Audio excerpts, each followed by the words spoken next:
Truth Tabernacle Ministries, and we certainly hope that you enjoy your time here today.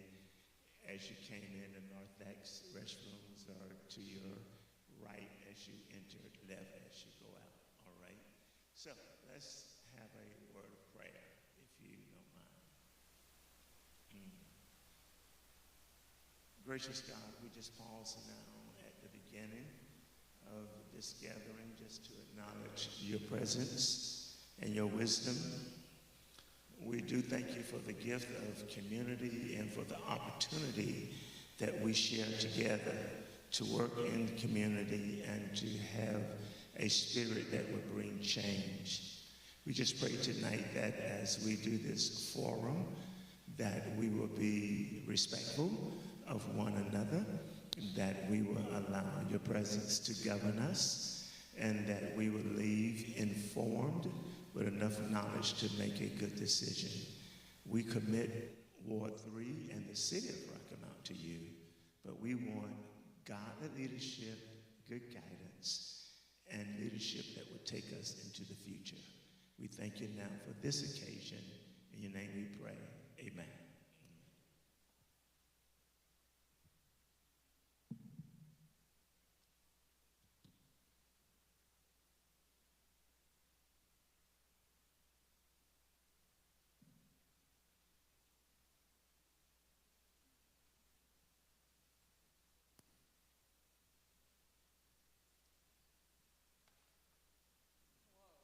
Welcome. I'm Kathy McKeithen. I'm here from the Raleigh community.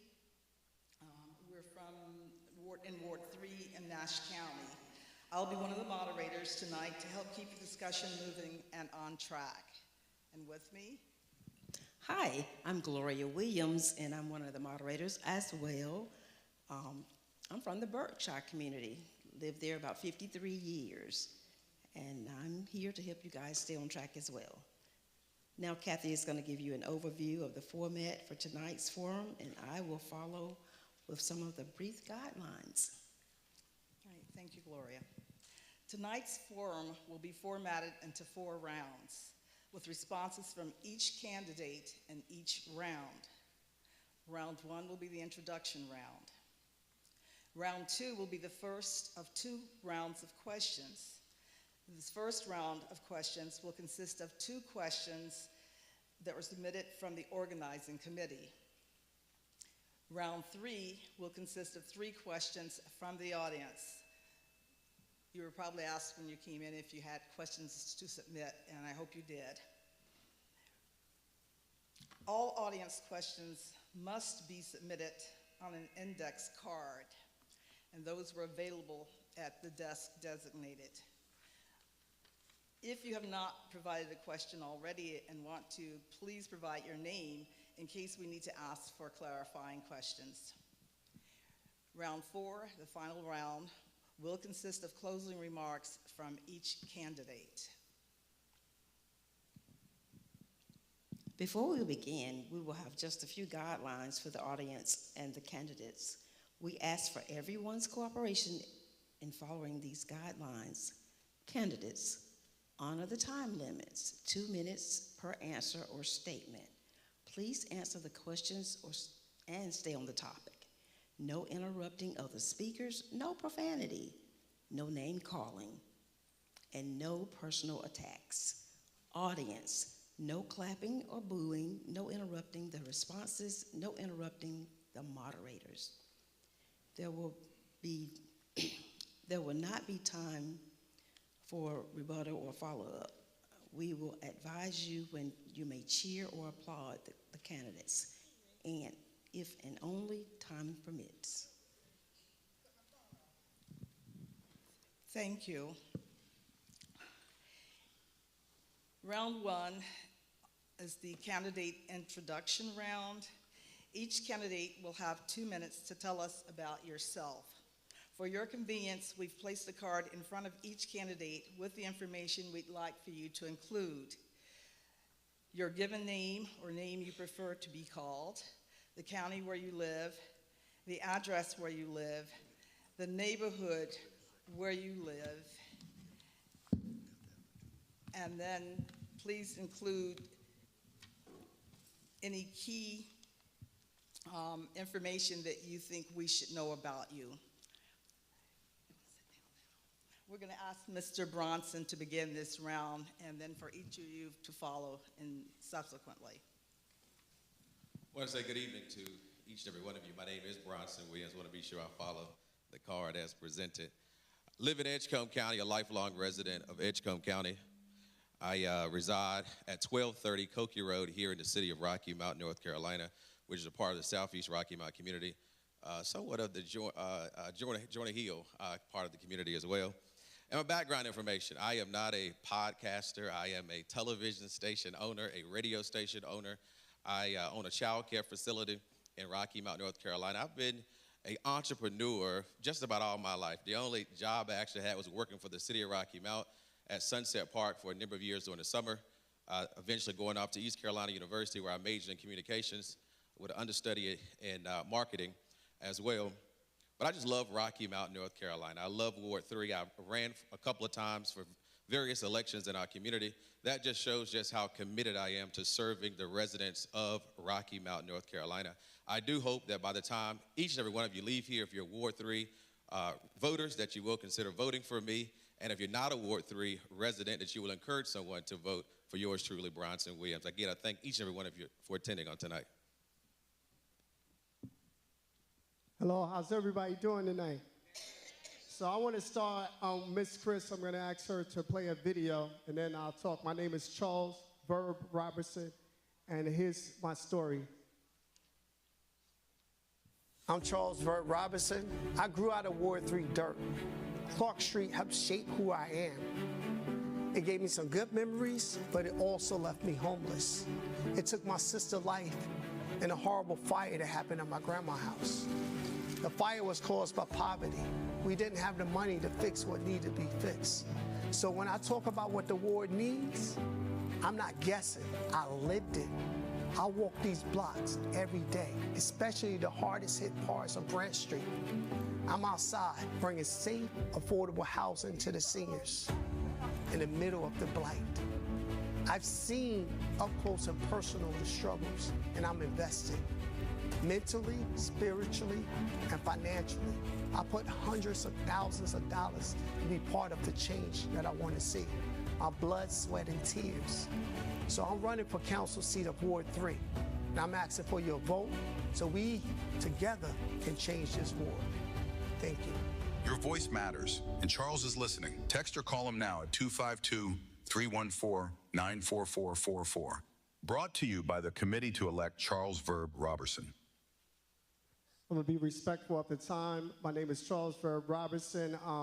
Edgecombe County, I was born in Rocky Mount. I went away, when I graduated from Northern Nash High School, I went away for 25 years. That's why I have this funny accent. It's New York and North Carolina mix, but I'm a child of Rocky Mount.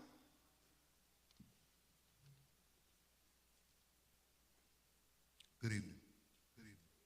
I'm Carl Revis. I prefer to be called Carl. I live in Nash County, 628 Amos Street. I'll tell you a little bit about myself. I've lived in Rocky Mount in Ward 3 for over 32 years. I'm married, been married for 35 years. I'm a retired police officer. I was with Rocky Mount Police Department for 30 years. I was chief investigator at Elizabeth City State University for a year.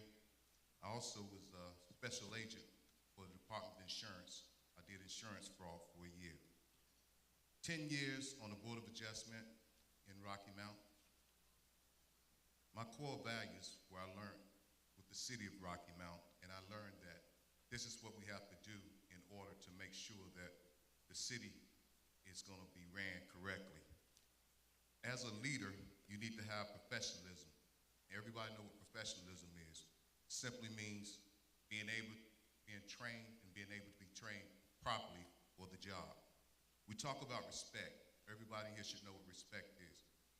No matter where you come from, what you do, how you look, you're going to give that person the proper respect. I also like to talk about integrity. Integrity is very important to me. Integrity is being honest, being transparent, letting people know where you come from, what you're about, and how you do it. And the last thing is fairness. Fairness. You don't look at anyone based on their situation, their economic background, or anything of that nature. I live by these core values. I love this city, and I want you to vote for me when I win this election.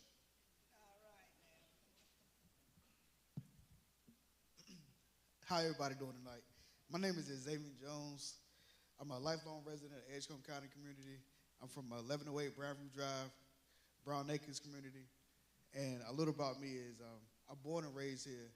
Grew up South Rocky Mount, went to church down there at Foster Memorial Baptist Church. I'm a deacon there now. I'm currently in college, graduated in December, transferred to North Carolina Central University. I've worked on several campaigns, including the past mayor campaign, and I feel like it's time for change. We've heard the same things over and over. No matter who you vote for, hold them accountable. Listen to what everyone says tonight. Hold them accountable. It's 7 candidates. Somebody's going to win, and 6 are going to lose. But remember everything they said during these campaigns, and once somebody wins, look them in the eye and hold every word that they've said accountable. Whether it's for me or anybody, please go out and vote. Thank you.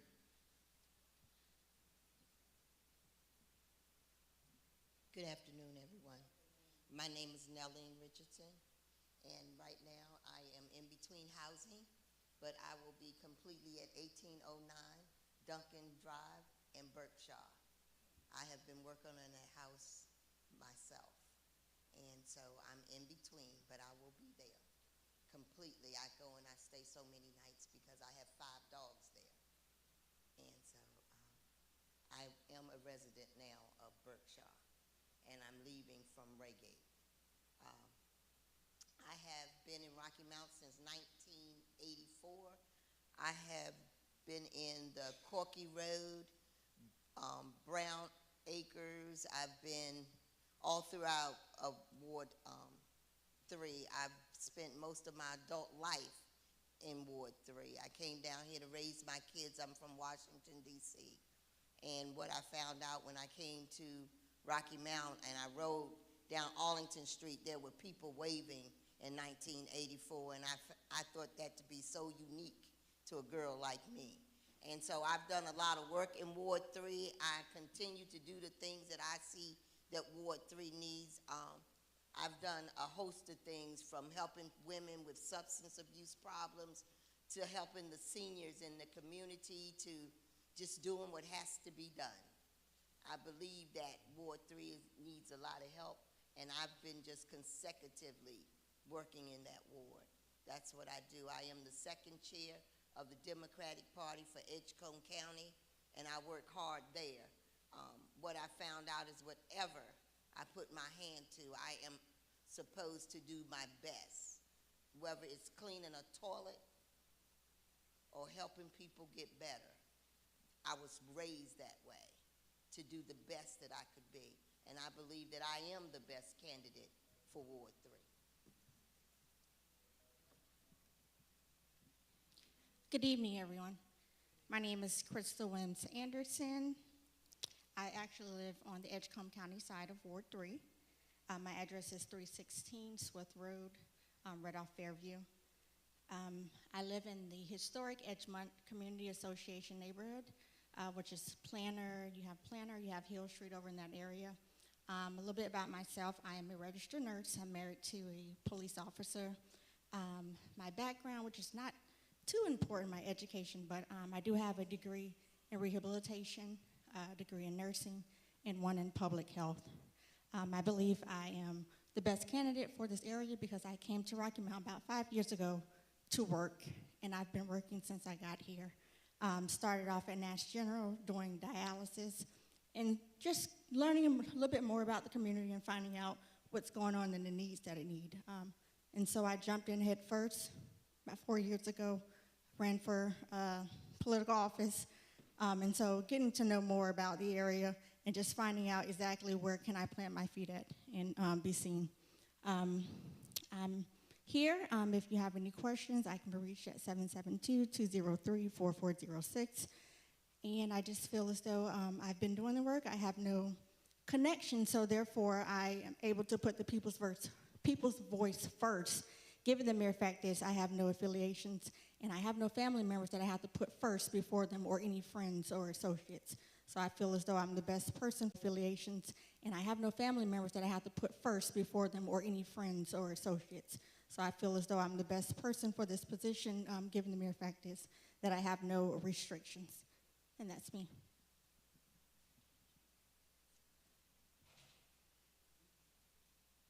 Thank you. Thank you so much.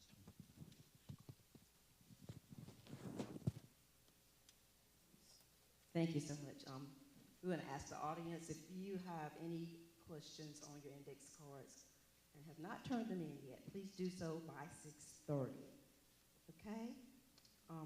We're going to kind of face the candidates because next we're going to have 2 questions from the organizing committee. Remember, each candidate will have 2 minutes to speak. The first question is for, we're going to let Ms. Anderson go. Ms. Anderson, if elected, what steps will you take to put the city first on a firm financial footing? So if I was elected, what steps would I take first to put the city on a firm foundation? First and foremost, I would like to gather the reports and everything that's there and available and get a greater understanding and bring someone in from the financial department that can assist me if I'm not aware of anything that's available. But the biggest thing is getting the city back, putting it back first is being able to reorganize the not aware of anything that's available. But the biggest thing is getting the city back, putting it back first is being able to reorganize the committees that we already have that's here and available and making sure we have the right person in place. So if that goes with advocating for different changes within the city, then I'll advocate for that. In addition, I know that we've been talking about a budget deficit and basically sitting down and finding out exactly where's that deficit, what areas are lacking, what areas may need to be funded that we may be overlooking or not looking at, and just making sure we start prioritizing those areas that we may be underfunding because of that deficit and finding avenues on way that we can bring in additional revenue into the city.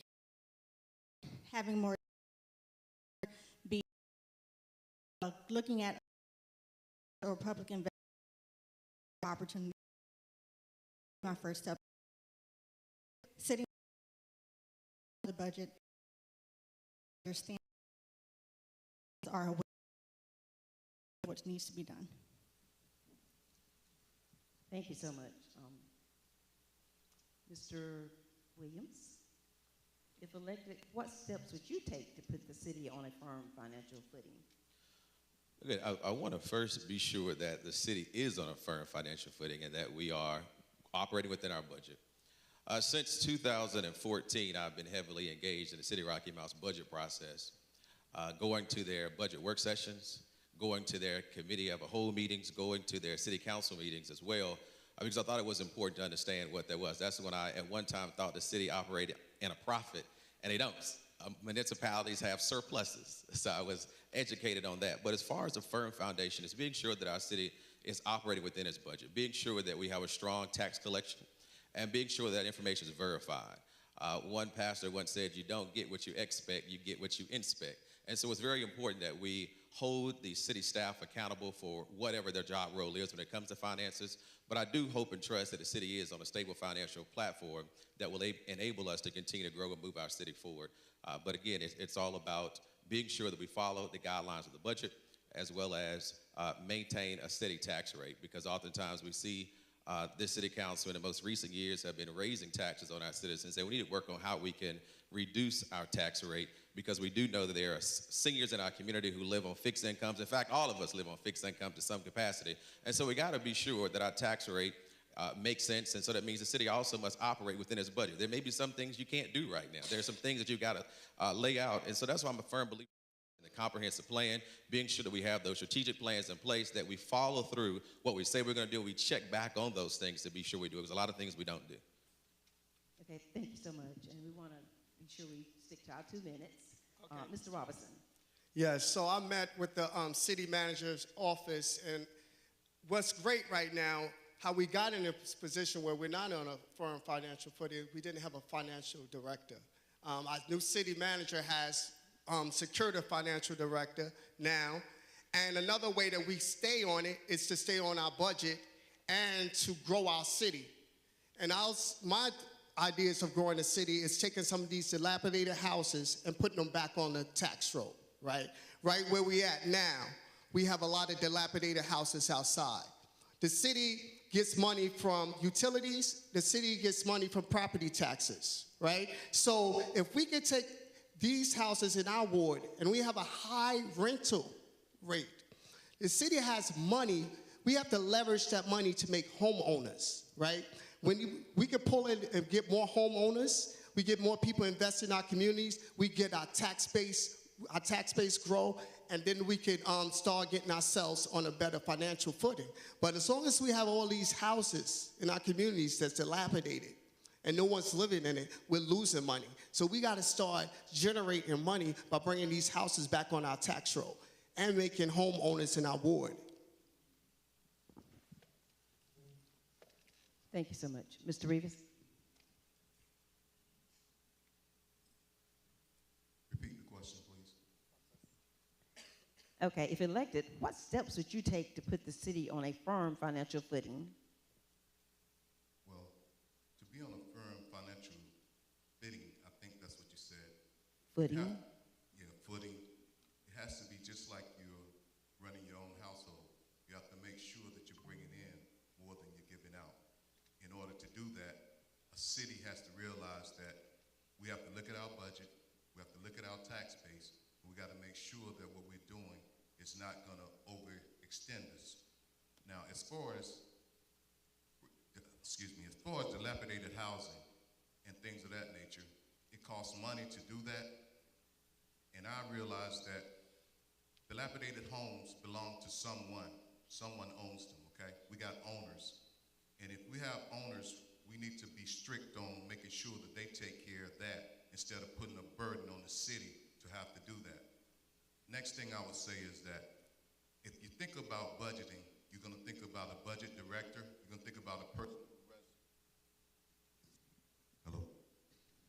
You're going to think about a person who runs that department. You need to hire people who are within the city that understands budgeting. You need to hire people that are knowledgeable, making sure that they're doing what they're supposed to do. So I would say this, running a city is not complicated. The main thing is you have to hold people accountable and make sure you hire the people that's needed and understand what they need to do. Thank you, Mr. Jones. If elected, what steps would you take to put the city on a firm financial footing? The first thing we have to do is understand, we have to get a clear state of the city. We are in a deficit. It was honestly, most people in this city don't even know it when you talk to them. We got to get a clear state, put everything on the table so everyone knows what's going on. Then we have to deal with the dilapidated houses. It's the issue we have to deal with. But we've been talking about the same issue for 30 years. It's time for our city to actually sit down, buckle down, and get some things done. We have to get people in there that actually are knowledgeable of what they're doing, who can't sit on their hands and actually do the work. That's what we need to do right now. We all need to do that. We gotta understand what's going on, make it clear, and stop smiling at people's faces as if it's gonna work itself out, which is not. That's what we have to do.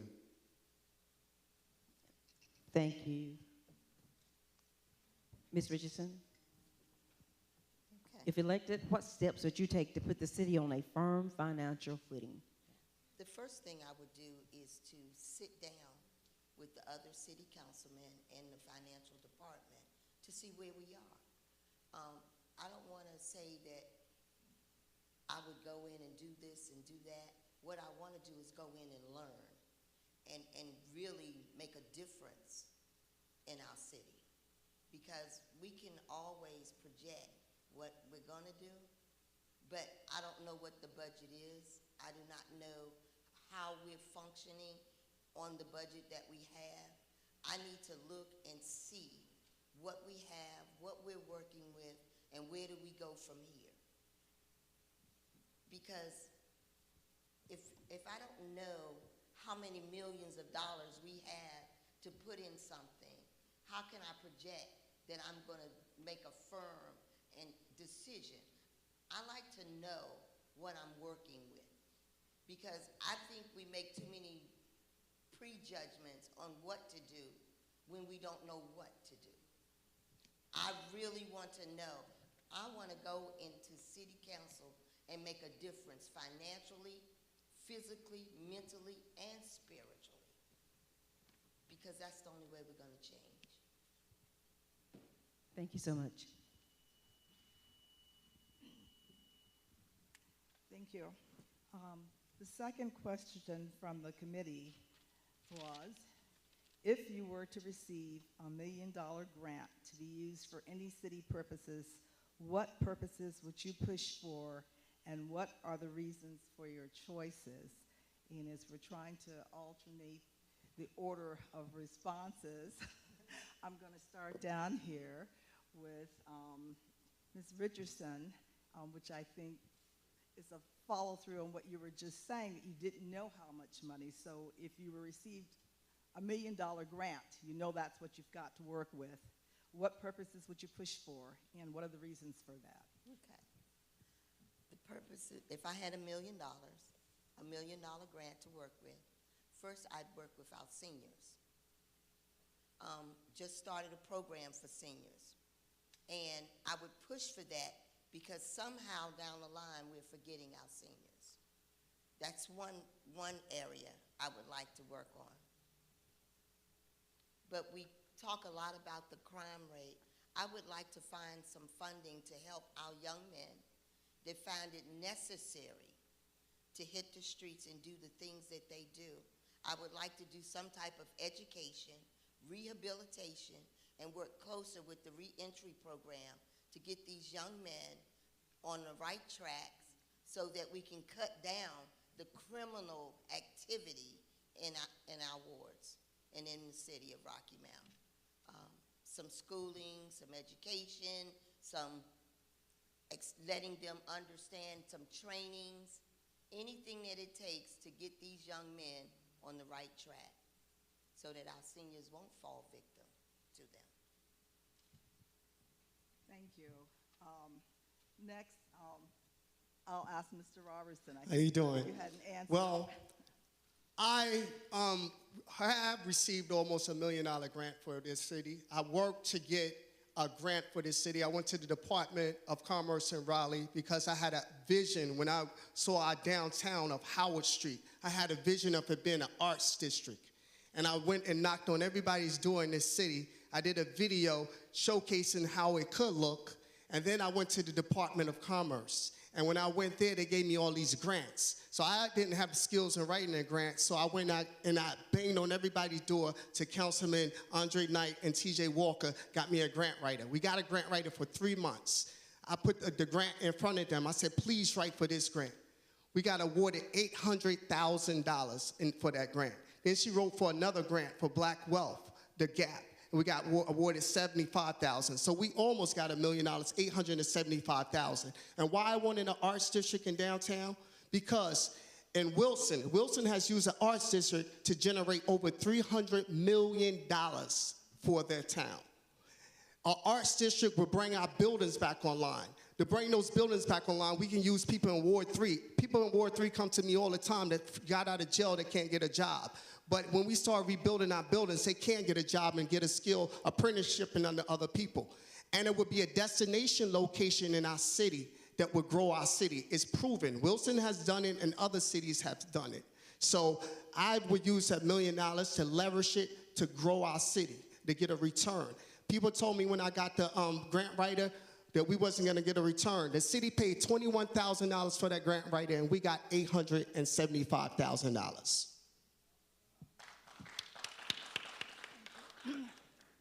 We'll ask you to hold your applause till the time that we requested. Please, Mr. Jones, ask you the same question. If you were to receive $1 million grant to be used for any city purposes, what purposes would you push for, and what are the reasons for your choices? And again, please try to be as specific as possible with what you would do with the money. Thank you.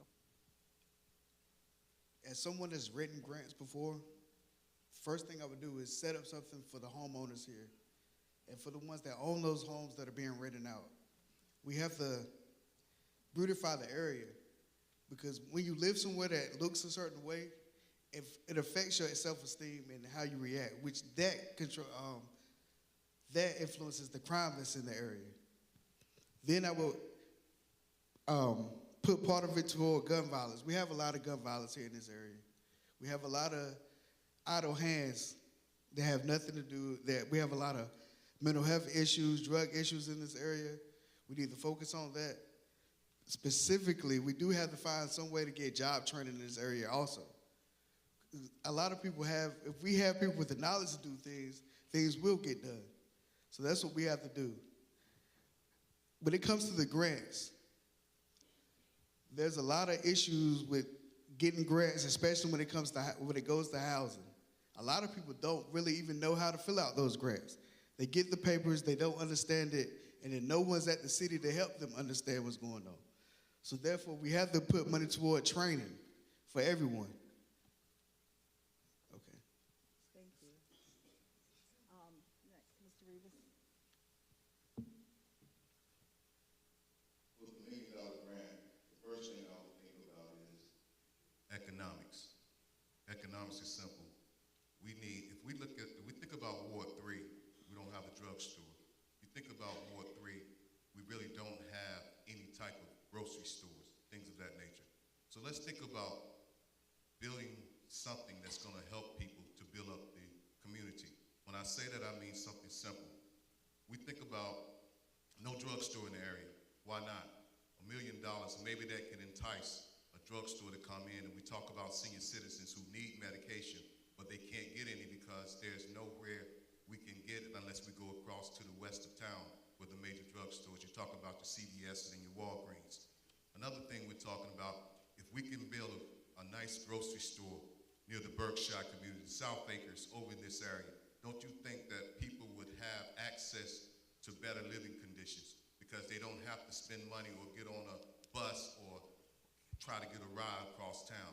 Now, I understand grants are very difficult to come by. I don't do grants. I don't understand grants yet. I have people that I know that I can get in contact with that could help me make sure I understand them. But think about the economic value of a drugstore, a grocery store. Think about the economic value of any type of business that we can entice to come to this community that can help the citizens as well as help the people in the community. That's what I would do. Thank you. Mr. Williams, I'll repeat the question for you. If you were to receive $1 million grant to be used for any city purposes, what purposes would you push for, and what are the reasons for your choices? One of the common things I talk about on this campaign trail is being sure that it's not a Bronson Williams plan, but is a plan that is rooted in the citizens. And so that's having a meeting with citizens on a consistent basis, that's a monthly basis, so we can talk about strategies, plans as to what we want to do. But when it comes to $1 million grant, $1 million is really a small amount of money when it compares to a city budget of $276 million per year. So we look at $1 million grant, we want to be sure, one, that we look at how we can make that grant recycle. And that's when we talk about really building wealth building. So what the Councilor Richard Joyner talked about was building wealth in the Berkshire community, building wealth in the city. So if we had a grant, if we got into a housing situation in which we could sell some houses, get that money to come back, now we have a recurring pocket of money that we continue to reuse. So we make that grant everlasting versus a one-time fix. And then maybe we'll build that grocery store. Perhaps we'll build that student resource center. Perhaps we can do a lot of things if we have a way that we can make that money grow.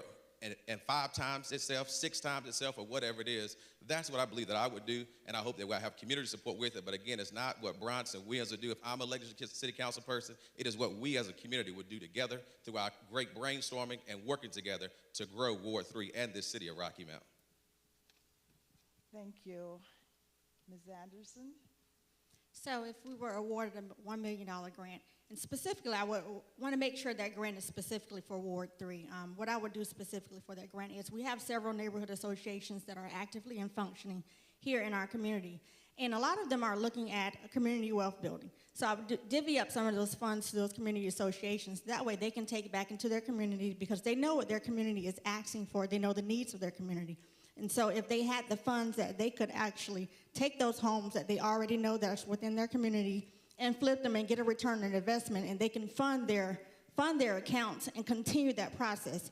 In addition, making sure that we do get a return on our investment with that $1 million. The art district and entertainment, we know that those avenues bring in money, and so therefore if we take more of those funds and generate it into art and entertainment for the city, then we can draw in people from other areas that will pour money back into the city. So actually taking that money, putting into arts, education, and entertainment, and having a return on our investment, in addition to assisting our community associations with the work that they're already doing on the ground. Thank you.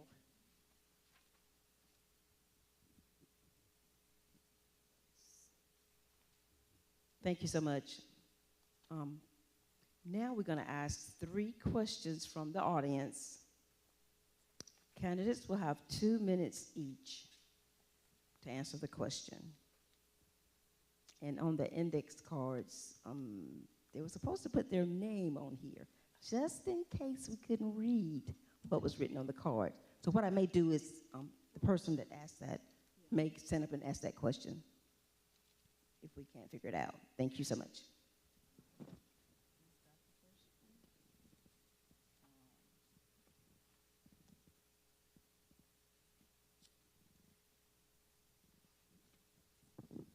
And I'll ask the first question to be answered from the audience.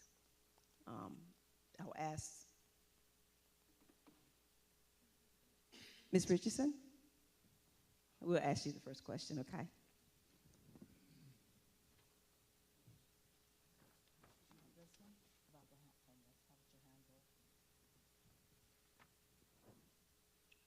How would you handle the homeless community and their needs? Thank you for asking. I am very active at the shelter here in Rocky Mount. I'm there every Saturday. I also do a lot with the homeless here in Rocky Mount. And you said, how would I work with them? I think finding housing for people that are homeless is very essential. I think we don't have a big enough shelter here. I think we need a bigger shelter, number one, but I think when we work with people that are homeless, we first have to remember that they're human, first of all, and we need to get them the mental help and everything that they need in order so they can strive.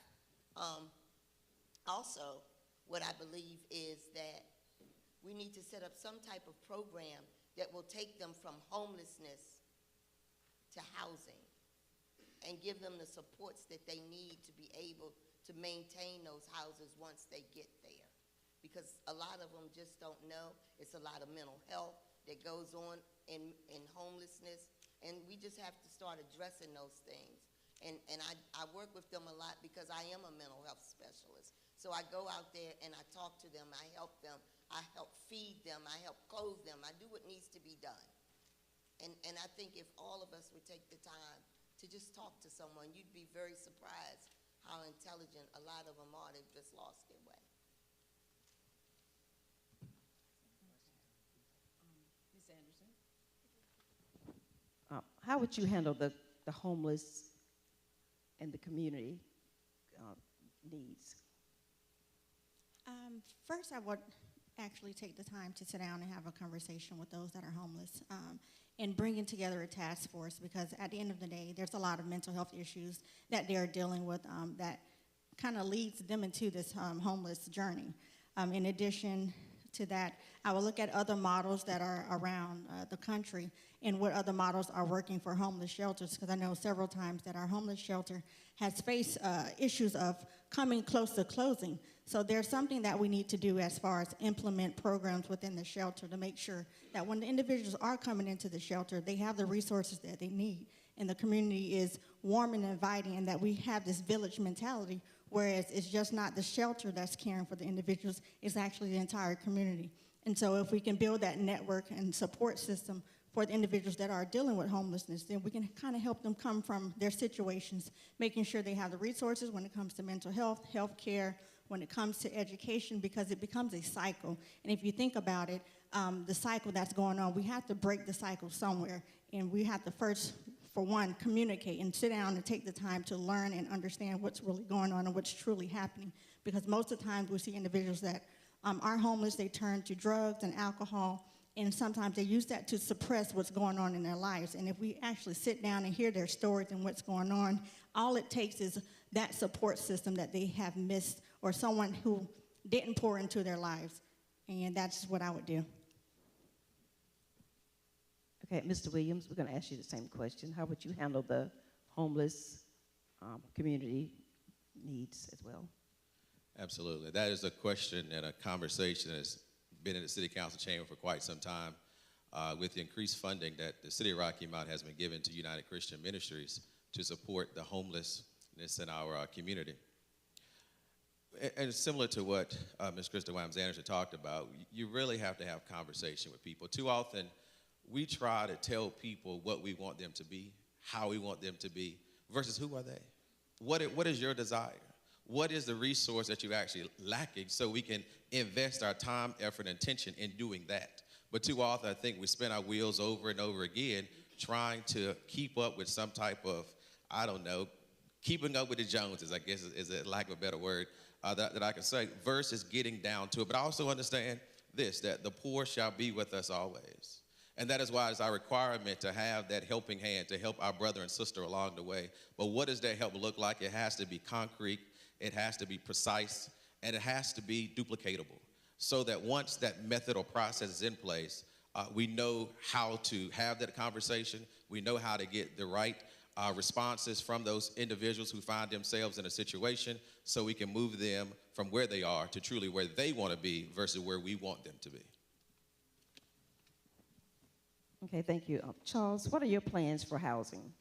Well, right across the street from the homeless shelter on Clark Street, I lived with my grandma's house. You all saw the video. I was homeless by a fire that almost took my life and took my sister's life.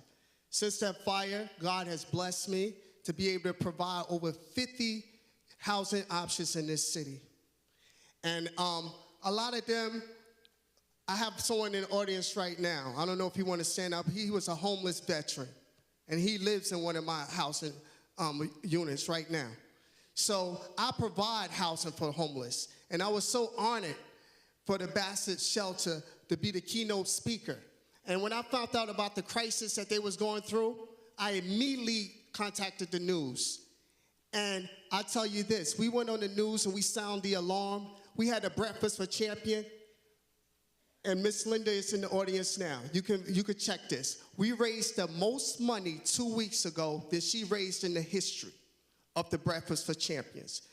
Because when I took it personal, because I have been homeless, and now I provide houses for the homeless. So we have to get, like I said on the news, we have to get Nash and Edgecombe to contribute more. And to the churches, when their members get into a crisis, they call the homeless shelter. We need them to contribute more to the homeless shelter. And I don't come in alone. I come in with a team that deal with substance abuse, mental illness, and a lot of them are in the audience right now. So we have to deal with that and put more resources into it, and let's deal with the grants. We need a dedicated grant writer for the shelter. Thank you. Thank you so much. Mr. Rivas, what are your plans for housing in Ward 3 for old vacant properties? For older vacant properties? Okay. I just went to a meeting about 2 days ago. It was at Ebenezer Church, and they was talking about dilapidated housing and what the city's going to do for dilapidated housing. So the plan is, it's nothing that homeowners, like I said before, homeowners has to be held accountable for dilapidated housing. They have to be held accountable. they have to be made held accountable in that they have to, or the city needs to have something in place to make sure that they do what's right. If they see the house is being dilapidated or the house is unlivable, there has to be something done about that. But there's a plan within the city. Like I said, we had city representatives come in, and they told us that there's a plan that they're doing right now within the Edgecombe Meadows community, South Rocky Mount community. They named about 7 communities, and it's going to take some years, but what they're doing is they're doing a study. They're going to do a study, and they're going to make sure if these houses, if 2/3 of the houses in a particular area are dilapidated or not being properly kept, and they're deemed as unlivable, then what they're going to do is they're going to tear the houses down, and they're going to try to do renovations for that particular community.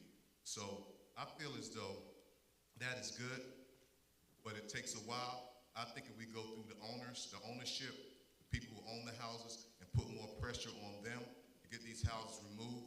If not, then the city take control of those houses. I think that would be a faster route. But you ask me, I see a plan in place, and I really accept that plan. Thank you so much. Mr. Jones, what are your plans for housing in Ward 3 for the old vacant properties? My plan is we need to go through the tax rolls that are looking at a lot of these houses, especially like even my neighborhood. There are several houses that have been empty for 30 years since my childhood. We can't continue to let those houses sit like that. We have to find the owners and make them do what needs to be done.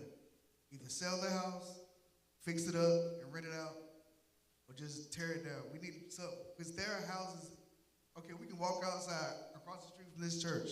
There's several houses that right there that have been empty for years. And we all know it. We can't continue to ride by them every day. Even the city council sees those houses. So something must be done. Yes, there's a plan in place, but that takes too long. One study leads to another study. So something must be done now.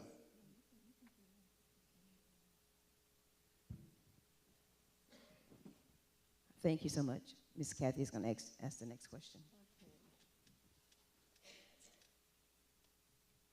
The next question, and let's see, who hasn't had a chance to be first yet? Mr. Jones, what is your plan to address crime, and how will you collaborate with law enforcement and residents to create a safer and more responsive community?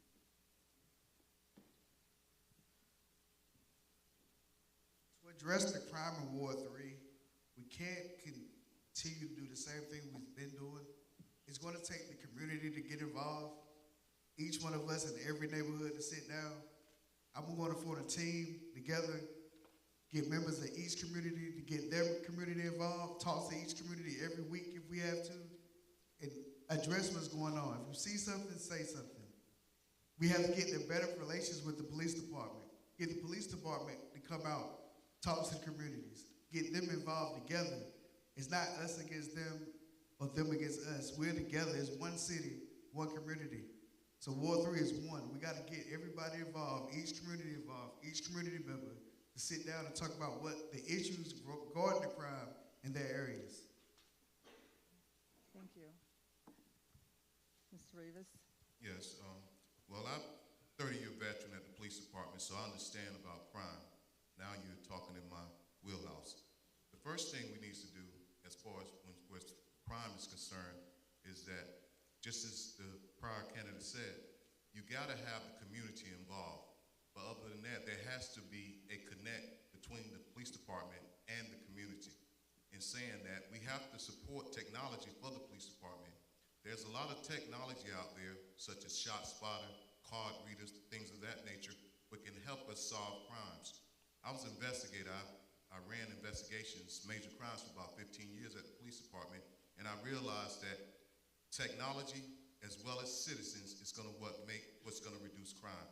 We know economics play a part in it, and which is it's always going to be, but we have to have a connect between the people and the citizens.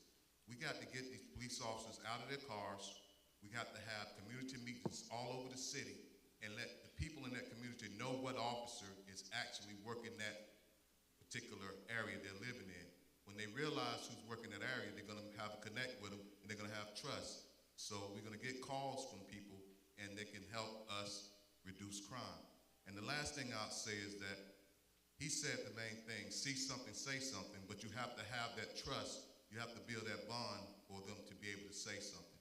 A lot of people are scared, but if you build a bond with them, that will help reduce crime. Thank you. Ms. Anderson, same question. What is your plan to address crime, and how will you collaborate with law enforcement and residents to create a safer, more responsive community? Well, I feel as though like I fight crime every day, that I send my husband out there with Rocky Mount Police Department, and our thought process on that is community policing, where the police officers are familiar with their neighborhoods, whereas you don't stick officers that don't live in the area within those areas. That way citizens get to learn who their officer is. In addition, I also am on the board of Rural Opportunities Institute, and we've done collaborations with the police department where we provide trauma-informed learnings, trauma-informed teachings to officers. So we're in the process right now of going through a grant process with the Rocky Mount Police Department and looking at ways to provide services to individuals that are victims of crimes. And so I believe that my take on that is making sure that our communities are involved, engaged, and making sure our community engagement officer has more resources to provide more events where people are actually in talk with officers and feel comfortable with their officers, because a lot of times we do have crimes in the areas and people, not that they don't want to report it, but they don't feel comfortable talking to officers because at the end of the day is they don't want to be labeled as the snitch. And so if we can develop those relationships where officers, where they do have trusted relationships with officers because they're familiar with them and they see them as individuals versus just as individuals of authority, then we can actually improve some of the crime in our area. In addition, I believe if we implement more community hubs, whereas you have policing hubs within each community where folks can just walk up to those hubs and actually interact with officers. And I think that is one of the best ways to do it is implement community hubs within each neighborhood, and also making sure that our officers are culturally diverse and actually are familiar with those tenants by developing a relationship with them. Thank you. Mr. Williams, same question. Do you have anything that you could add to that? I noticed you nodding your head. I thought maybe you had some other ideas. Agreeing. So, but what I will say is that I believe our city council has to work in conjunction with our public school system. I remember going to school at that time. It was Rocky Mount School Systems, and we had a thing called Character Ed, where they taught you trustworthy, they taught you citizenship, taught you about integrity and those things. And so I think we need to be more preventive on crime versus being reactive to it. So how do we teach young people conflict resolution? That was one thing I advocated for a number of years at the school board meeting, about teaching children how to deal with conflict. Because too often young people are picking up guns, shooting each other, fighting each other, stealing from each other. This because they don't have those character traits in which I was taught growing up in the school. So why did the school system stop? I don't know.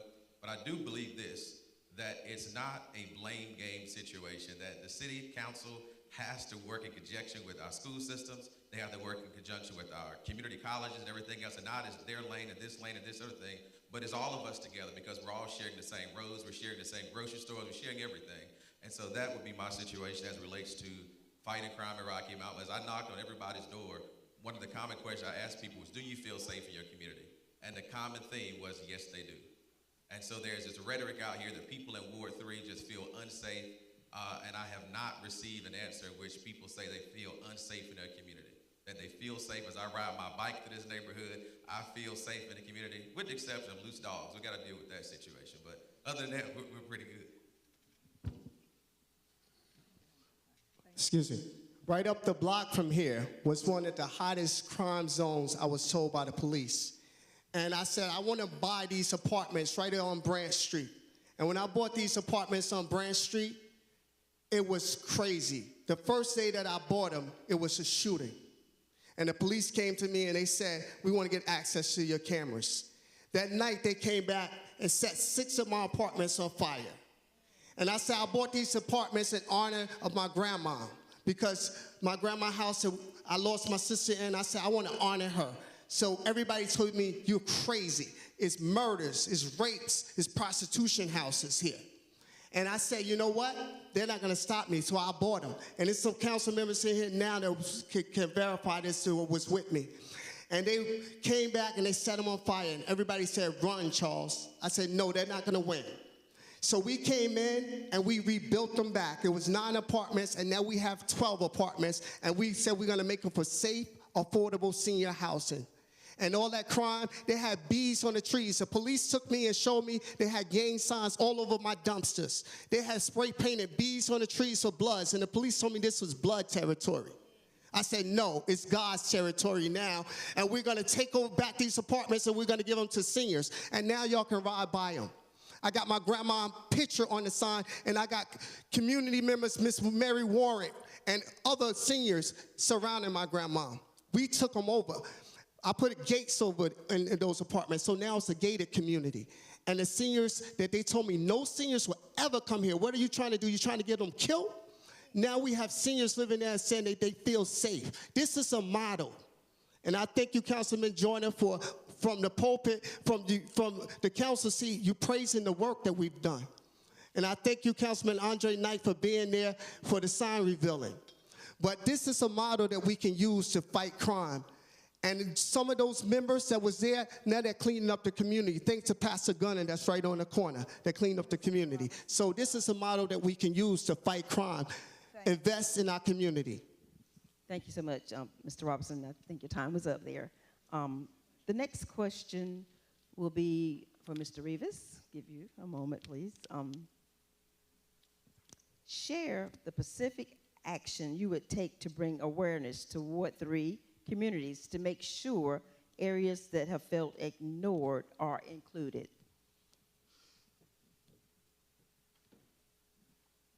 What you have to do to make sure that people understand or people realize that they are being recognized is get out and talk. You have to walk the streets. You have to get out in the community. You have to make sure you talk to each and every person to make sure you find out what is needed, what the citizens need. And of course, you have to, not only Ward 3, you got Ward 4 and you got Ward 2 that's next door. So you have to talk to other community leaders over in that area. You have to talk to other city council members. You have to talk to precinct chairs. You have to talk to whomever else. In order to make Rocky Mount better, we as a community has to join together. We cannot be separated, even though we're talking about Ward 3. I love Ward 3. Ward 3 is where I've lived at for 32 years. We still have to realize that to make a community, to make a city, everybody has to work together. It can't be disenfranchised. So you're asking me, getting out, find out, you're asking me what would I do? I would get out, make sure I have community meetings, talk with other people in the city, management, city council, other leaders in that community leaders, and we're going to get together and we're going to find out exactly what's needed to be done. And I'll say another thing, and then I'll sit down. We have to realize that we in Ward 3, everybody say talking about crime in Ward 3. Crime is rampant in Ward 3. That's not fair to say it's not. It's not true. But I can tell you this, when you got people who care about their wards, and you got people who care about crime, and you got people that's out there talking, we can reduce the crime to nothing. Now, like I said, I'm gonna sit down, but I hate to hear people saying things that are not true when we talk about crime. We do have a crime problem. We do have a gun violence, senseless gun violence problem. Okay. But we need to talk about it. Thank you so much. Thank you so much. Ms. Richardson, share the actions you would take to bring awareness to Ward 3 community and make sure areas that have felt ignored are included. The first thing I would do is make it where every city councilman walk down every street so they can see how bad the housing problem is in Ward 3. Because you can go down any street in a certain area and find at least 3 to 4 dilapidated houses where crime occurs in. So that's the first thing we need to pay attention to. and just do what we have to do. I believe that it's important that we stop talking and start doing the work. Because we can talk all day long. But for those of us that have lived in Ward 3, we understand the pain that we live through when there's not affordable housing, that now we have slum landlords that is charging us over $1,000 for rent in a house that rats run through. And nobody's talking about it. We talk about the crime and how we're going to stop it when we look at them as a them and not a us. Because those same young men and women that's out there using drugs, doing drugs, selling drugs are still ours.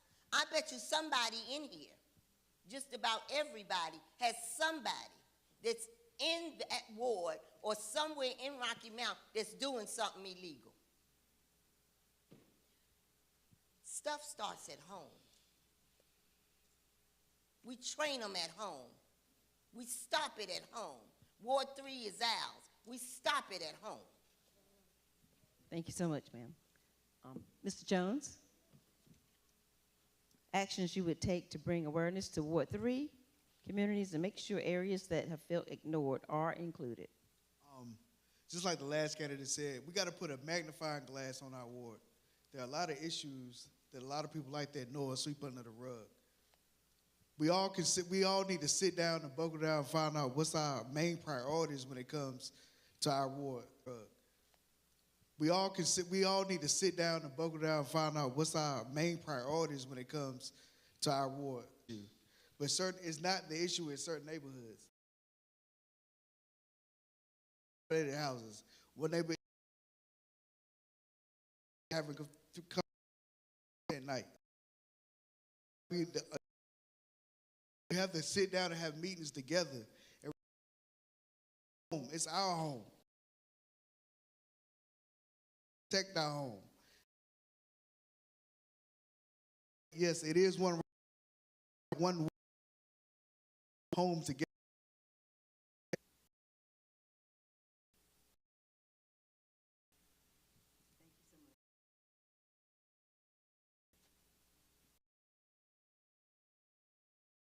As well, actions you would take to bring awareness to Ward 3 communities and make sure areas that have felt ignored are included, sir. So Ward 3 in this city.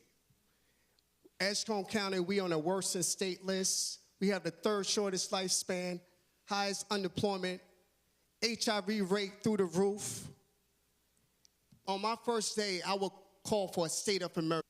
Because when you call for a state of emergency, it's just like I put the spotlight on a shelter and we raised the most money that they ever raised for the Breakfast of Champions, we put the spotlight on Ward 3 and we start addressing our issues because we have serious issues.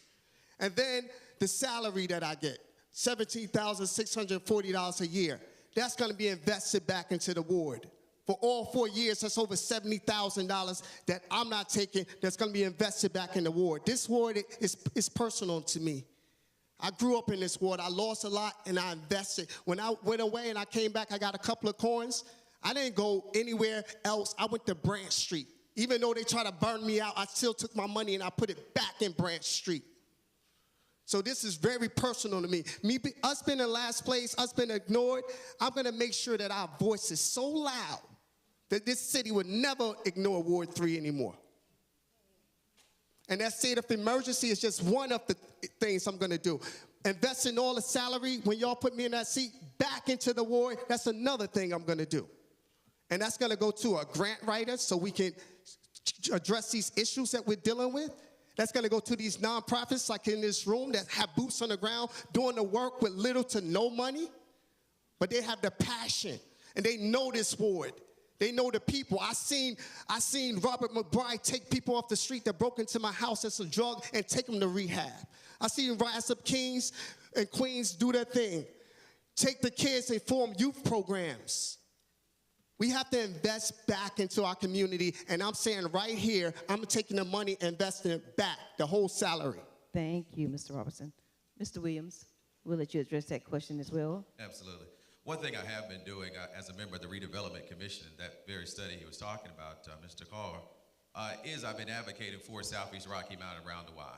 Oftentimes when they was talking about doing that home assessment study to look at where our home dilapidation is, and one thing we did find out is that more construction things are going on within the areas. And so that is something that's looking to be completed by October, and we're looking at doing block by block in order to get homes and restore them.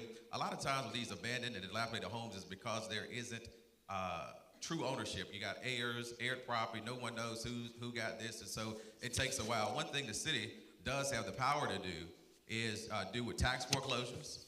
One thing the city is in the process of doing is dealing with eminent domain so that we can really work on developing some of the things that we need for our community. For instance, right around, which is right close proximity to Ward 3 to some regard, is the city is looking at how do we look at parking for our event center.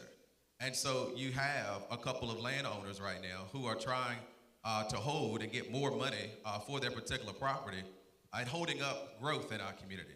But I always put the spotlight on our city, on Ward 3, because I believe and love this place, but I do believe there's tools within the city that we have to exercise so that we can truly grow our city and really if we're really about people over profits, that we're really being honest in our conversation, that we're really being honest about what we're doing in this process. Thank you. Did you want to answer that? Yes, I'll keep it real simple. The biggest thing that we can do is have community meetings, but at those community meetings, what we're lacking is individuals that are on the ground, that are doing the work, individuals that are actually, we have a meeting on gun violence, but at the end of the day, we didn't have any gang members there. We didn't have anybody that was actually committing the crimes. So how are we gonna address issues when we don't have the people, the right people at the table? So that's the biggest thing that I say is when we're having meetings, let's put the right people at the tables. That way we can truly solve the issues. Let's take into account that sometimes individuals are not gonna come into our churches and have meetings. Maybe we need to go on the streets and have those meetings with them. So that's the biggest thing that we can do is we can have meetings, but we have to have the right people at the table. That way we can get something accomplished versus having meetings and then leaving out with more questions than we had when we first came in. Come have a meeting and let's have a task force and let's come back to the table and find out what can we do better? What did we learn from our last meeting? What have we put into place? And that's the biggest thing is putting action to these meetings versus just having meeting after meeting.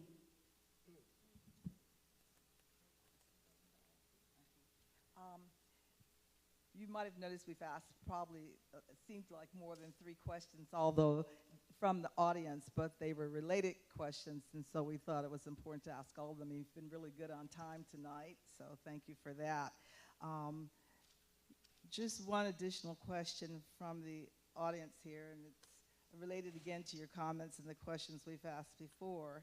What partnerships, programs, and undertakings would you foster or promote in an effort to recruit substantive jobs and enhance the economic development toward 3? Okay. I'll read it again. What partnerships, programs, and undertakings would you foster or promote in an effort to recruit substantive jobs and enhance economic development toward 3? And yeah, we can start down here with Ms. Anderson, and I'll ask each of you to answer that question for us, please. So I work with several different grassroots organizations in the community, Building Shalom being one, Rural Opportunities Institute being another, American Red Cross. And so those are some of the organizations that I would promote in addition to Community in Action, and those are some of the groups that are already on the ground doing the work. So those are some of the organizations that I would promote, those individuals that are doing the work, grassroots organizations that you really don't hear about, but actually have the passion and the people to actually do the work that we have here. In addition, the additional partnerships that I would look into is looking and seeing what other communities are doing and what works for them, because sometimes we can be spinning the wheel, and someone has already had the solution. And if we just piggyback on what someone has already done and just follow through, then we can make a difference within our ward. So those are some of the partnerships that I would build, those individuals and those nonprofit organizations that are not getting the funds, that are not getting the attention, and basically highlighting what's going on in our community. Even if we develop a where to turn book for each neighborhood association, whereas we have a book where we have all the plumbers, residential people that do electric. If we can have a book to know who's in our ward or who's in our area that's doing the work and promoting those individuals and helping them build their business. So that's one of the things that I would do, promote individuals that don't really have the promotion out there. One of the things that the city is involved in is the Gateway Partnership, and that is the economic engine that people work to bring industry into our community. What they really got to look at is see if that's really still working for us. Nash County commissioners used to be a part of the Gateway Partnership, and they separate themselves from Rocky Mount and Tarboro and Edgecombe County, and they developed their own economic engine within house. And from that, we have seen economic development in Nash County through building shell hubs for businesses to come into and create jobs. We see some openings coming here pretty soon with someone even relocating their headquarters from New York to Nash County. And so I do think we need to look at what that partnership is with Gateway Partnership, maybe retweak it or fine-tune it, or maybe even bring it in-house so that we can effectively bring the necessary jobs. Right on Vance Street, the old Trinity building there, they're repurposing that building to be about a year project, but they are about to hire about 500 people or so to do some new investment there. So there are things coming into Ward 3, so also got to look at where is our industrial community at. Is Ward 3 going to be residential / industrial? So we got to look at what that fit is. But again, you don't really have to live and have jobs per se in Ward 3, but at least they're accessible to residents of Ward 3 because there's an economic hub. They're looking at Tom Betts Highway and et cetera. But we'll be sure that people are qualified. They got the training with our community college. That's another partnership that we have. And being sure that we even bridge that gap that we have with Edgecombe Community College when they come to parking, what parking looks like for the students there when we built that new housing complex right there by the campus. So that's what I would do. So they call me Verb because they say you're so full of action, your name should be a verb. I want all of y'all that's on Facebook to go to Charles Verb Robertson and follow that so you can see the work that I'm doing before I even got to see. It's 26 black-owned supermarkets in the whole U.S. A month ago, in Enfield, the lights went out, right? So we have a black-owned supermarket in Enfield. It's called Market Plus. I went over there, and they still have power, but they was feeding the whole community, right? So I talked to the owners, and I asked them, I said, we need this type of love in Ward 3. It's a 30,000 square foot supermarket. I said, if I could find you a supermarket, a space in Ward 3 that may be 10,000 square foot where you come. Because they have a donation box where they help the community, they care. So I wouldn't be swinging for the home run. I would bring small businesses in and empower them. They said, if you could find us a 7,000 square foot space in your ward, we will bring this to your ward. So as a council member, I will be out there recruiting more. How can we bring businesses like that care, that circulate the dollars in our community? One of the reasons that we're so poor because the dollars go outside our community. We need to circulate them inside of our community and start building. And these social entrepreneurs is what I call them, that care, we need to recruit them to come to our ward and empower them. It's the same way these nonprofits, that I'm going to empower them with my salary, with boots on the ground that's already doing the work. We gotta, once they see that we have an environment and we create the culture, then we will start attracting the big businesses. But let's focus on the small businesses first and build ourselves up so we are attractive enough for the big businesses.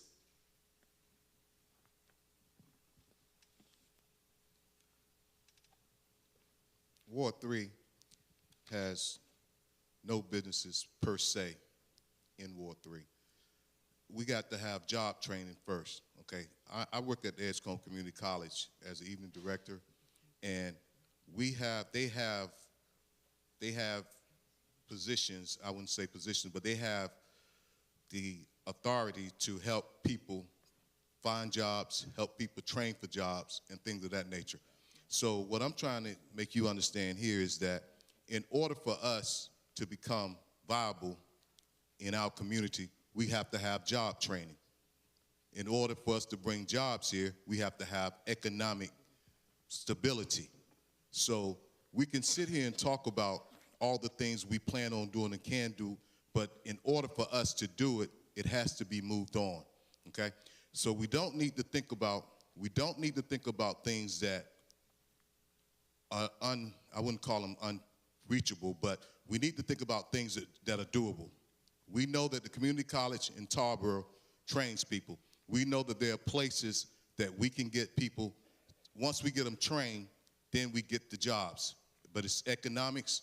It makes sure that we understand that economics bring jobs. Thank you. Could you repeat the question?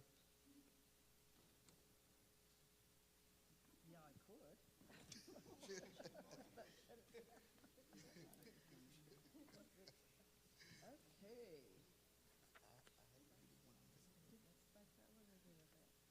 What partnerships and programs and undertakings would you foster or promote in an effort to recruit substantive jobs and enhance economic development to Ward 3? So what would you do as far as encouraging the growth, economic growth in Ward 3? We have to strengthen the partnerships that we already have. There's job training already here. With the community college, you have OIC, you have other partnerships in the city with different nonprofit organizations. We need to strengthen those that we already have. Better advertise those. I've seen several ones where they've had 2 or 3 people graduate their classes, which we need to get more people involved in the job training. If we had more training, more people trained, more of a knowledge base, more people would come here and invest. We also have to invest outside the city, talk to several companies to come in, invest in Ward 3, and build up Ward 3, which is, it's been said several times, there are no businesses in Ward 3, except little small corner stores. We need more than that, grocery stores, medical offices, what was said before, drug stores. We need all of that in Ward 3. We shouldn't have to go to the other side of town to get the things that we need. So we need to invest, get the city investment, private businesses invested, and get job training in Ward 3.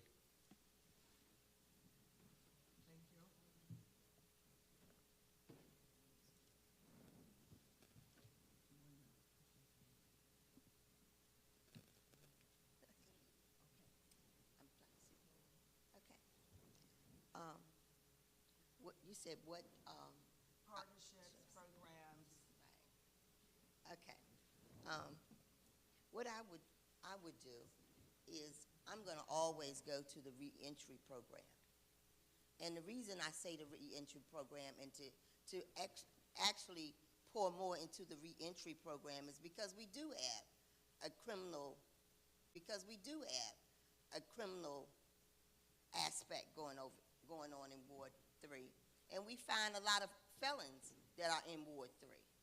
So if we put more into reentry to help them foster the educational aspect, the training aspects, to help get them off the street and not return back to the streets, and with that, helping them find jobs, because it's very important that they get jobs, because that also helps to decrease the criminal activity here in this ward, and to bring in businesses that are felony friendly into this ward that will hire them, and if not in this ward, within the city of Rocky Mount, that will continue to hire people that have felonies so they can come off the street. I would also put into the grassroots organizations that have developed. I would also put into the grassroots organizations that have developed within this ward. There are a lot of us out here that start organizations. I've started about 5 of them myself, and we continue to work hard. We work tirelessly. We pour our hearts into this ward, but we don't have the resources or the people to back us. So we put our own money in. I went back to school and got more educated so I could pour in my mental health aspect into the program that I started for women with substance abuse problems. We have to do more in those areas because we are overran with substance abuse. Thank you so much. Okay, this will be the final question from the audience, and I've heard several of you state that as a ward, we need to be self-aware, need to just own where we are today. In that vein, the City Council has some clear power dynamics that can sometimes be very divisive and unhelpful. And this is where you'll be going as our representative from Ward 3. These dynamics pit Edgecombe against Nash counties, inner city against those living across the river, blacks against whites, blacks against blacks, the young against the old, and Democrats against Republicans. Ward 3 encompasses both Nash and Edgecombe counties. How will you align yourself and handle yourself with these divisions and get the needed results for Ward 3 and the city?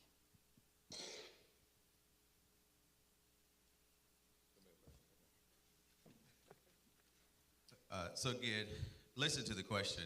That is something that I wrestle with every single day. I talk about it on my television show. Every time I run for office, someone's gonna say somebody's white paying me to run. Someone's gonna say he's too young to run. Someone's gonna say a whole bunch of stuff about me because I'll simply talk to people no matter who they are. I'm thankful for my parents who taught me to love and respect people no matter who they are. And so at the end of the day, we're gonna have our differences, sure, but the Bible teaches, let us come together and reason. And so if we're going to truly see a community grow like never before, you're gonna have to elect somebody that has the tenacity to forget about if people talk about you, call you all kind of names, but say, I've got to do what's right. Because we're sharing the same roads, we're sharing the same streets, we even got the same blood. You need some old-type blood, somebody got it for you. You don't ask what color they are. So it's past time for that, and oftentimes we elect people that have that divisive type of attitude about them, and that is why our community continues to stay in the same condition that it's in. But if you truly want change, if you truly want someone who respects every individual, no matter who they are, I'm that individual who will do that and work with all members of council in every possible way. Thank you. Well, when I told y'all I produced 50 units in this city, the council helped me unanimously on some of those grants. So I think once we started putting things in motion, when I went to Atlantic Avenue, right beside the stretch line, it was 16 apartments that should have been condemned, right? I started doing the work of bringing them back online, fixing them up, right? Then after I did the work, I took a council member out there and I did a video to show them the progress and motion. All 7 voted to give $1,000 so I could fix the parking lot. So when you talk about council members, all of them. So do the work and we make them recognize us, we can get what we need to get done for this ward. When we call a state of emergency, I learned something. I'm not a politician, right? I used to do video production. I worked with Ed Gordon. When Obama was running for president, we went on and did Obama campaign. And Ed let me ask him a question. I said, what's gonna change for black people when you become president? And he looked me in my eyes and said, nothing. They're gonna have to make me do it. And I asked Ed, after he said that, it blew my young mind. And I asked Ed Gordon, what does he mean by they're gonna have to make him do it? And he said, because the people, when black people, we vote, sometimes we vote on emotions. Other people, they come together as a unit and they have a force and they make them do it. They, behind them. So I'm saying as us, as the Ward 3, we have to come together and make the council do it, even when they don't want to do it. Yeah. How would you align yourself and handle yourself with the divisions that I described to get the needed results for the city and for Ward 3. Ward 3 is different ward because everybody knows it's a lower income ward. Let's just be honest. I've lived here for 32 years, so I'm aware of that. When you're talking about aligning yourself, you have to be truthful and honest about it. When you're talking about working with other people, you have to be truthful and honest about it. So this is what I need. This is what I'm here to tell you. In order for us to prosper as a people, as Ward 3, we're going to have to work with other people. It's just that simple. You have to work with other people. I've talked with city councilmen, other city councilmen. I've dealt with other leaders within the city, police chiefs, department heads, and we realize that I don't care if you're black, white, green, or orange, you realize that in order to get something done in any occupation, any type of situation you're trying to do things in, you're gonna have to work together. I mean, we can sit here and talk about the things that we have done or tried to do, but let's be honest, only time it matters is when you see results. The only time it matters is when you see results. And as your city councilman, I know I can't do it alone. I know I have to work with other people. I always have. The job I have now, I have to sit and work with other people.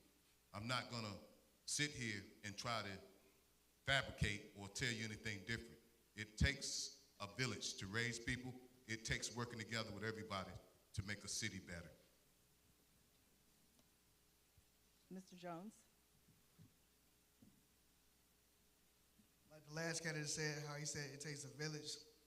When we say that statement, we don't understand that this statement is about community. It's about the community working together. It's not you versus you, I versus this person, or this neighborhood versus that neighborhood. So we can't focus on division, and we need to focus on togetherness. It's one city, and then when you look at Ward 3, it's one ward. Yes, we have different neighborhoods, but it's one Ward 3. So we have to focus on that. We all have to come together, whether it's weekly meetings, monthly meetings, we gotta all come together. And I got one little request. Can everybody that actually lives in Ward 3 raise their hand? Yeah.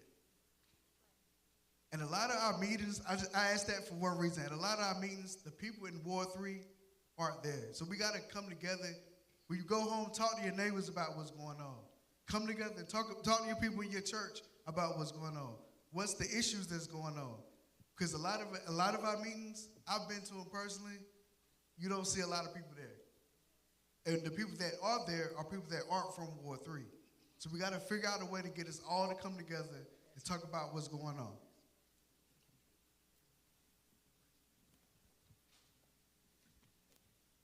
Well, I just have to be myself and say it how I see it. I just believe that a lot of times we forget that color does not matter. It's what's in our heart. And I run off of love most of the time. And I believe that if we start pouring more love into our community and start doing things more loved and orientated, doesn't matter what color you are. Does not matter where you come from. If we start pulling together as one, then we go somewhere. You know,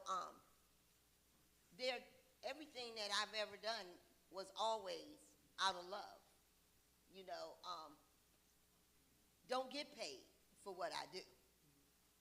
Don't make money for what I do. But I do it because there was always somebody that sheltered me and took care of me. When I was homeless at 13, there was somebody that loved me. And we have, all of a sudden, we look at everybody as it, they, or what. We just got to put our heart back in it. We did that all of our life. I know I did. When we start doing businesses out of money, we take what the primary purpose is, to help somebody get better. What I'm going to bring to this community, what I've always brought, and what I'm going to bring to city council is I'm going to bring a spirit of love back up in there. So we'll start looking at people as people and not what we think people should be. And I'm going to have an office in the community, because I think a city councilman should have an office in the community where the people can see them and talk to them and bring their grievances and fix them. Go ahead, Ms. Anderson. One thing we have to do, we have to stop being afraid of walking alone. At the end of the day is, because you're talking to somebody on the other side of the tracks, that shouldn't ostracize you from the community.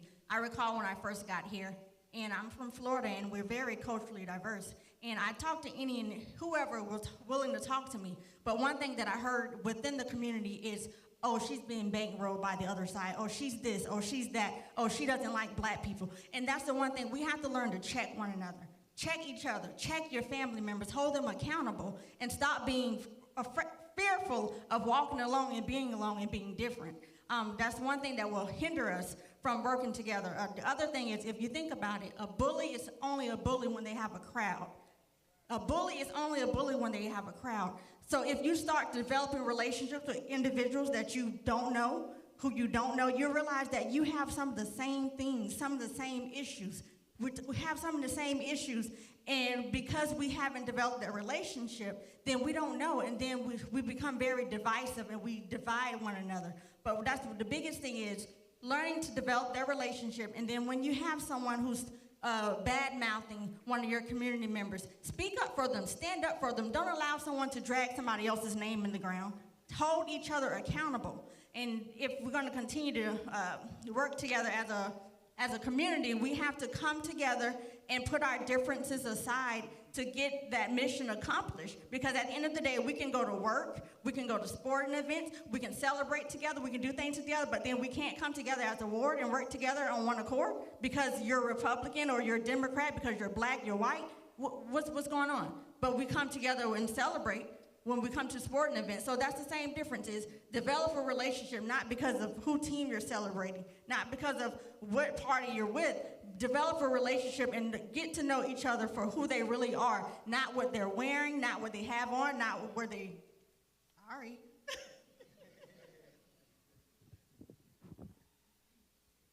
Okay, we appreciate all the comments, and our last round, we've come to our fourth and final round, in which each candidate will have 2 minutes to make closing remarks. And I'm going to ask Mr. Robertson to begin this round. 2 minutes. 2 minutes. Results, period. I gave my plan and my resume. Did everyone get my resume? I've been asked to be hired for a job. If y'all didn't get my resume, get it before you get out of here. You have to look, you are the boss. You want someone that's proven and have done the work and that has the experience. I get my phone number out, 252-314-9444. Everybody should have it. Come look at the work that I've done. Not what I'm promising, what I'm going to do. That's easy to make promises. But what have you done? A lot of people up here, they're great people. And they're friends. Some of them are friends of mine. And I know some of them are friends of yours. But we're not going to put friends in position. It's too serious. Ward 3 is in last place to put a friend in a job that he's not qualified for, or she. I've done the work. I still have dirt under my fingernails from the work I've done on Branch Street and creating 50 affordable apartments in this city. So what I'm saying to you is, look at my resume, look at everyone else's resume, and vote on where you want this city to go. And if you do that, you will see that I am the most qualified candidate that's sitting up here right now, based on work. And that's not being cocky. That's just being honest. So thank you. My name is Verb. It's action over words, and vote on action and results. We need results. We don't need empty promises. We don't need a lot of talk. We need results. And I have produced results in this city. Thank you. Thank you, Mr. Robertson. Go ahead, Mr. Rivas. I'll stand up.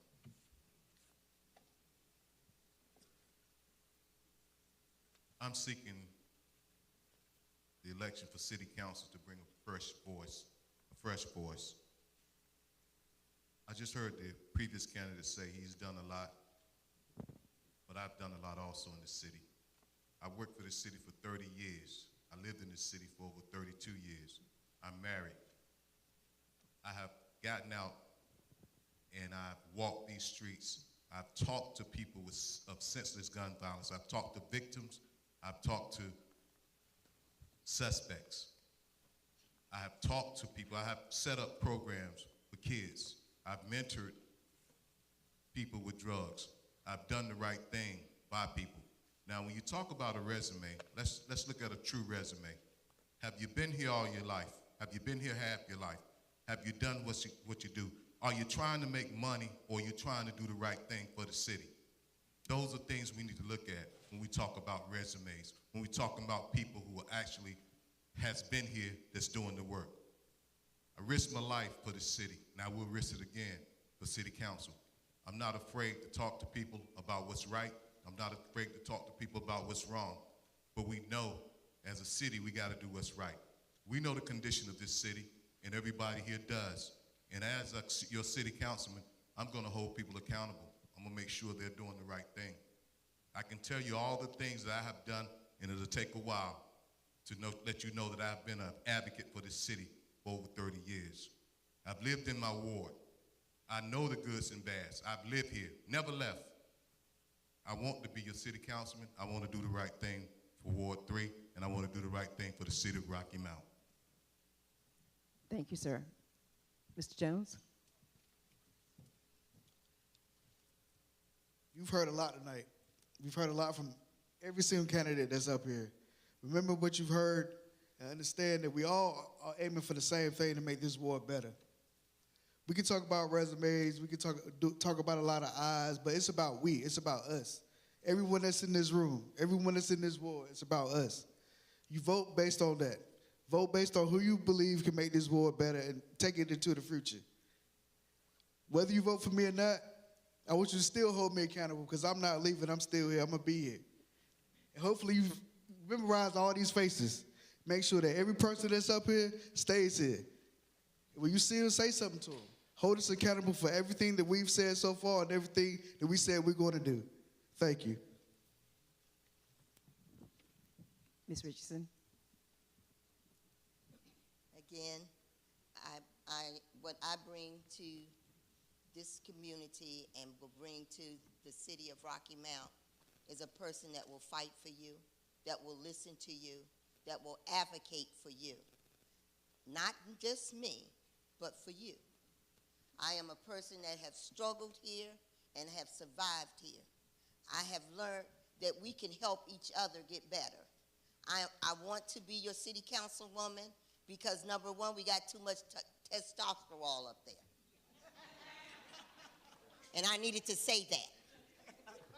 Because we forget that women also make sound judgment. We birthed y'all. And we need a voice up there. So I want to be there to be your voice, to bring what we need up there. Somebody that's just not trying to take us into a place where we make a whole lot of money and forget the little people that's behind. I want to make sure nobody's left behind. That's why I bring love.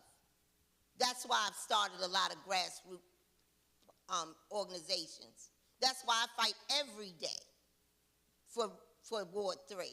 And not just Ward 3, I fight outside of Ward 3.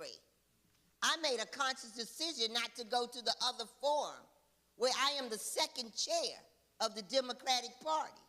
I fight, and I'm not going to ever stop, whether I make it to be city councilwoman or not. I'm a fight, and I'm going to hold anybody, including the one that's already there. I hold him accountable. When the young girl killed herself, they called us on the scene. I'm going to always be there working, and I pray that y'all will too. Thank you so much. Mr. Williams? I want to thank each and everyone for coming out tonight to the forum, and I hope that tonight you will decide to vote for Bronson Williams. 39 years of my life, that's actually how old I am. I've been a resident of Ward 3. My father was a worker for the city of Rocky Mount for 40 years because he was dedicated and committed to the city of Rocky Mount. That same commitment and passion I have comes from him. That commitment that I had, that when I ran for mayor, didn't win, I still stayed around. When I ran for mayor again, I didn't win, I still stayed around and worked informing people on a day-to-day basis as to what they can have access to. Challenging city council on various things, challenging our school board, challenging our Nash County commissioners and our Edgecombe County commission on various things. In fact, challenging city council over some years about doing something with our judicial center. We need to rebuild a judicial center, use that building as a resource center and affordable housing for seniors. That is a conversation that I've been having throughout the community, and people seem to like that, but the first step is rebuilding our judicial center. For the life of me, I never understood why a judicial center was in the heart of our community, when generally those type of buildings are in business districts, such as a downtown community. And through that advocacy, we see that the city now is securing land to move a judicial center, but they're not moving fast enough. But I would hope that through your support of me, you getting and making phone calls and knocking on doors on my behalf and encouraging people to vote for Bronson Williams. Why? Because I understand the role of the job. First of all, a city council person cannot call a state of emergency. Only the mayor can do that. One of my major responsibilities is voting on a budget. I understand the budgets. One of my other major responsibilities is setting a tax rate. I understand and hear the burdens of individuals. My time is up. See me in the morning.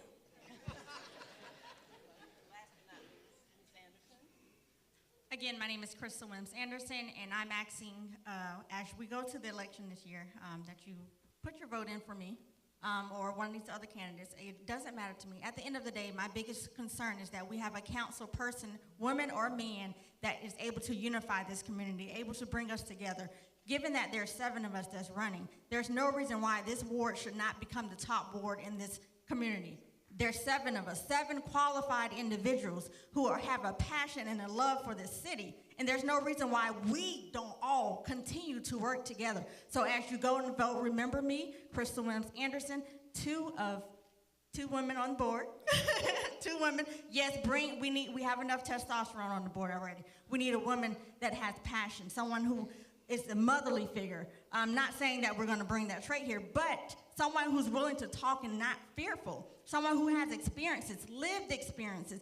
Have you been homeless? I've been that. Have you been a victim of domestic violence? I've been that. Have you been on food stamps? I've been there. Have you been raising kids by yourself? I've been that. Have you had issues with being misdiagnosed with mental health issues? I've been that.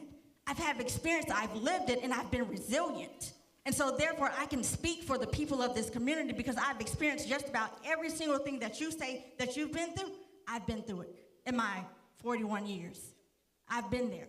And I'm asking that you take within yourselves, take the time to learn the candidates. Don't listen to what somebody else is telling you. Take the time to go and reach out to them and learn about them for themselves. Develop a relationship, because whether or not we're on the council or not, we're still in your community. And you need to get to know us for us and not what someone else has said about us.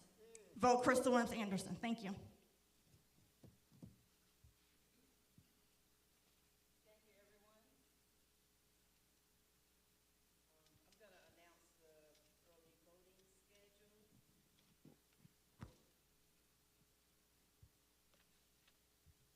Nash County Board of Election Office at 1006 Eastern Avenue, number 109, Nashville, September 8th through October 4th, Monday through Friday from 8 a.m. to 6 p.m.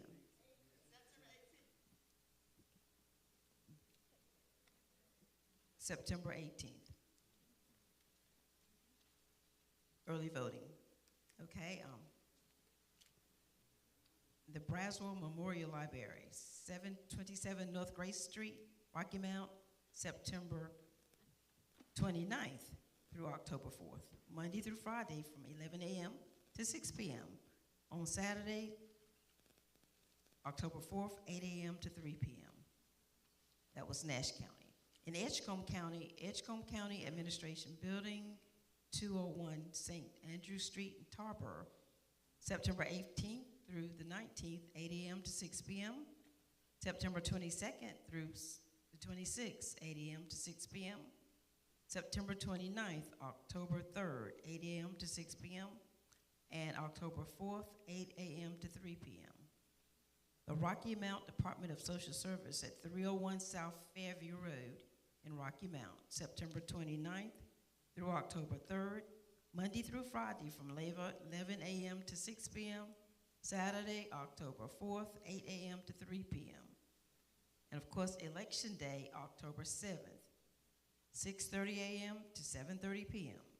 The City of Rocky Mount Election, Ward 3, Edgecombe County, D.S. Johnson Elementary School, 600 North Fairview Road, Edgecombe County Community College at 225 Tarboro Street, the West Edgecombe Fire Department, 13555 North NC Highway 43, Nash County, Braswell Memorial Library downtown, 727 North Grace Street, the Greater Joy Church at 820 Nashville Road, and South Rocky Mounts Community Center, 719 Recreation Drive.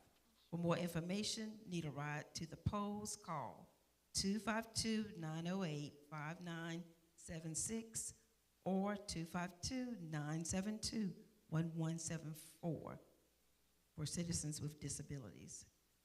To learn more, visit callrev.com.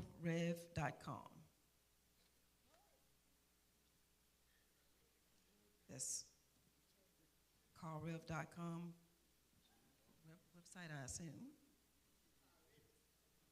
Oh, well, it just says CARLREV.com.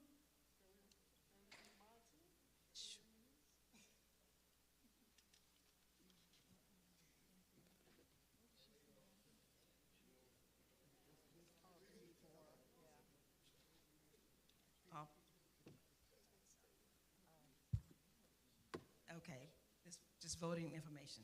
Just Charles has many of those, I'm sure.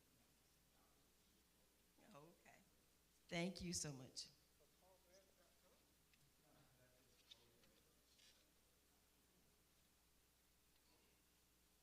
Okay, yeah, they gave this to me for the voting information.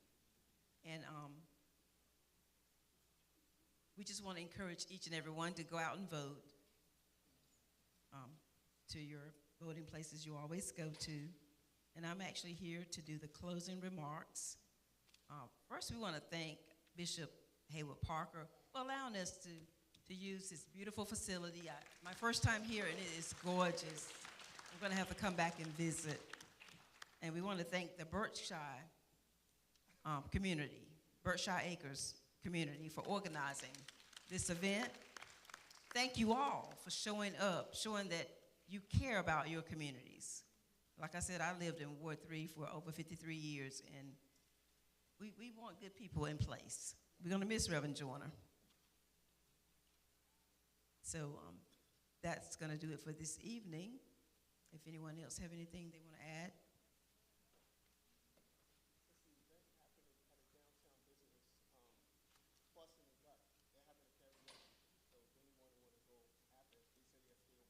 Okay. Restaurant downtown called Bussin' the Gut. They're having an event this evening if you want to go over have some dinner. So we do. It's called Bussin' the Gut. We do appreciate everybody's time and for coming out.